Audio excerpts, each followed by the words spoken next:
தமிழகத்தில் நடக்கவுள்ள ஓட்டுப்பதிவுக்காக மாநிலம் முழுவதும் 1,38,360 வீரர்கள் பாதுகாப்பு பணியில் ஈடுபடுத்தப்பட்டுள்ளனர். திங்களன்று நடக்கவுள்ள சட்டசபை தேர்தலை முன்னிட்டு விரிவான பாதுகாப்பு ஏற்பாடு செய்யப்பட்டுள்ளது.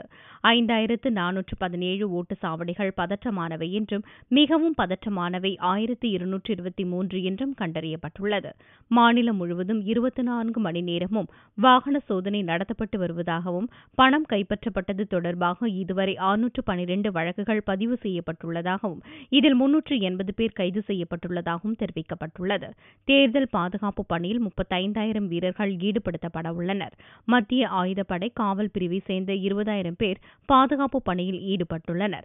எத்தகைய அவசர சூழ்நிலையும் உடனுக்குடன் எதிர்கொள்ள ஏதுவாக மாநிலம் முழுவதும் 1,153 விரைவு நடவடிக்கை குழு அமைக்கப்பட்டு தயார் நிலையில் வைக்கப்பட்டுள்ளன. தமிழகத்தில் மொத்தம் 1,38,360 பேர் பாதுகாப்பு பணியில் ஈடுபடுத்தப்பட உள்ளனர். 27,961 ஓட்டு சாவடிகளில் CCTV கேமராக்கள் பொருத்தப்பட்டுள்ளன.